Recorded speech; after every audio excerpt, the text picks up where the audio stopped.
ప్రపంచంలో చాలా మంది నిరీక్షణ వ్యర్థమైన వాటి మీద నిరీక్షణ ఉంటుంది.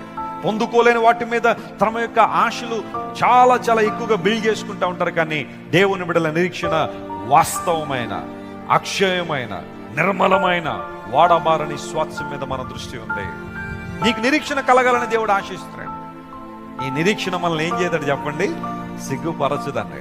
ఉందా నిరీక్షణ? నీకు దేవుని మీద ఆనుకునే అనుభవం, ఆయన మీద కనిపెట్టుకునే అనుభవం ఉందా? కొన్నిసార్లు దేవుడు తన దయా సంకల్పం చొప్పున తన యొక్క చిత్త ప్రకారం ఏమన్నా మనం అడిగి నీకు కొంచెం ఆలస్యం చేస్తుండొచ్చేమో. నువ్వు కంగారు పడాల్సిన అవసరం లేదు, భయపడిపోవాల్సిన అవసరం లేదు. ఆలస్యం అయిపోతుంది కాబట్టి దేవుడు నన్ను ప్రక్కగా నెట్టేసాడేమో, నేను ఆయనకి ఇష్టం కాదేమో, ఆయనకు నేను ప్రియముగా లేనేమో, ప్రీతిగా లేనేమో, ఆయనను వదిలిపెట్టేసాడేమో, నన్ను బాధపడాల్సిన అవసరం లేదు. దేవుడు నీ పట్ల కొంచెం ఆలస్యం చేస్తున్నాడు అంటే ఆయన నీకేదో గొప్ప బహుమానం ఇవ్వాలనుకుంటున్నాడు. హల్లెలూయా.